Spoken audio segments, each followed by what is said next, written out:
अब जैसे आप जल पी रहे हैं तो पेय पदार्थ, अगर पेय पदार्थ रजोगुणी है, तमोगुणी है, आसुरी प्रवृत्ति वाला है तो दुस्संग हो रहा है। अगर पेय पदार्थ सात्विक है, भगवद अर्पित है तो परम सत्संग, वो सद्विचार प्रकट करेगा। ऐसे ही स्थान, अगर वो गलत लोगों के द्वारा सेवित स्थान है, मदिरा पी रहे हैं, जुआ खेल रहे हैं, गंदे आचरण वाले लोग गंदी बातें कर रहे हैं, अगर उस स्थान का आप सेवन करेंगे तो स्थान के प्रभाव से बिना कुछ बोले, आप जैसे ऐसे गंदे लोग बैठे हो, शराब पी रहे हो, वो आप दूर बैठ जाएं केवल, तो आपकी चित्त वृत्ति देखो मलिन होना प्रारंभ हो जाएगी। उसका प्रभाव स्थान का आपके हृदय में दोष पैदा कर देगा। वर्णन करते हैं, स्थान, अन्न, जल, परिवार, परिकर, अड़ोस पड़ोस, दृश्य, साहित्य और आलोचना, आजीविका, उपासना।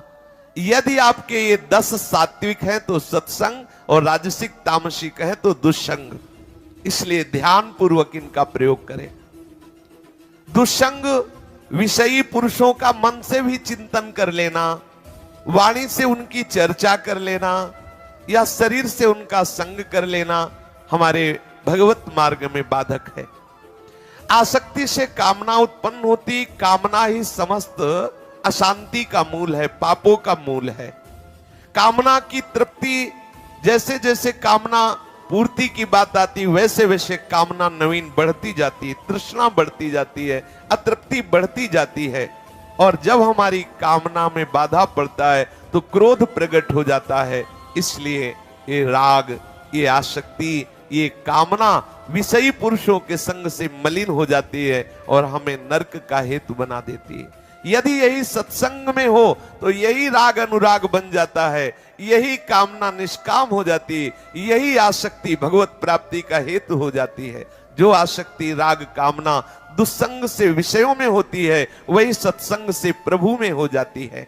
इसलिए काम एस, क्रोध एस, रजोगुण समुद्भवः, महासनो महापापमा, विद्ये नमिहि वैरिणम।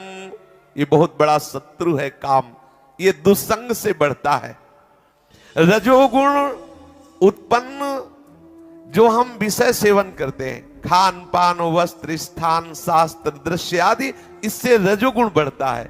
रजोगुणी पुरुषों का संग, रजोगुणी आहार विहार हमारे हृदय में कामनाओं की भीड़ पैदा कर देता है। और ये काम ऐसा है कि जरा सी प्रतिकूलता सह नहीं सकता, क्रोध प्रकट कर देता है।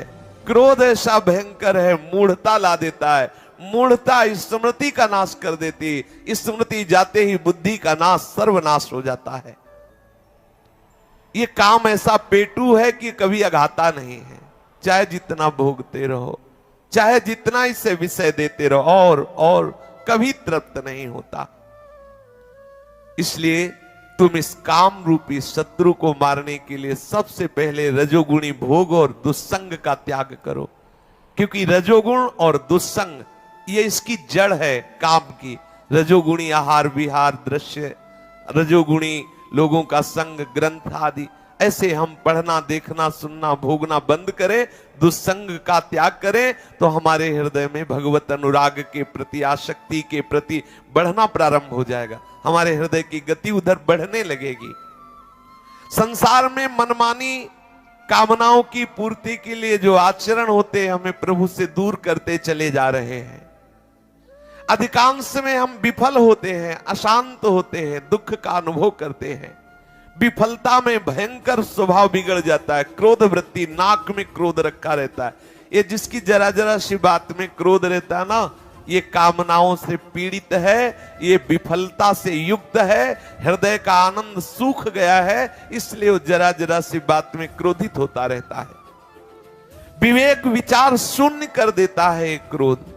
क्रोध की उत्पत्ति जिसके हृदय में क्षण क्षण में होती रहती है, वो विवेक से इतना शून्य पुरुष क्या नहीं कर सकता, क्रोध में आके क्या नहीं बोल सकता, क्या चेष्टा नहीं कर सकता। वो पिशाच की भांति केवल विनाश करता है, अपना और लोगों का भी। इसलिए बहुत सावधान रहें।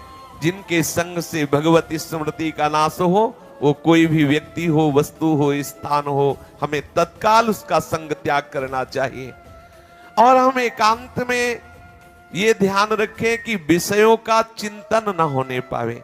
भगवान ने कहा है गीता जी में कि ध्यायतो विषयान पुंसः संगस्ते सुपजायते संगात संजायते कामः कामात् क्रोधो भिजायते क्रोधात् भवति सम्मोहा सम्मोहात् स्मृति विभ्रमः स्मृति भ्रंशात् बुद्धिनाशो बुद्धिनाशात् प्रणश्यति।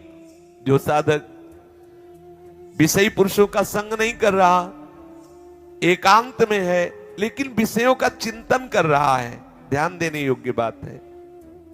माना हम दुस्संग नहीं कर रहे, बाहर से विषयी पुरुषों का संग नहीं कर रहे, पर एकांत में बैठे हुए विषय चिंतन कर रहे हैं, तो विषय चिंतन से विषयों में आसक्ति बढ़ती है, और विषयों में आसक्ति बढ़ने से उस विषय भोगने की प्रबल लालसा बढ़ती है, कामना उत्पन्न होती है। कामना की तृप्ति में बाधा पड़ने पर उसे क्रोध आता है, क्रोध से सम्मोह होता है, सम्मोहता से स्मृति भ्रंश होता है, स्मृति भ्रंश से बुद्धिनाश, और बुद्धिनाश से साधक का सर्वनाश हो जाता है।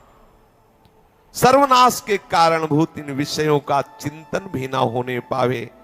विषय और विषयी पुरुषों का संग ही प्रधान है विषय चिंतन कराने में। हम सावधान रहें, बाहर से दुस्संग और अंदर से विषय चिंतन दोनों के त्यागने के लिए उत्साहित रहें।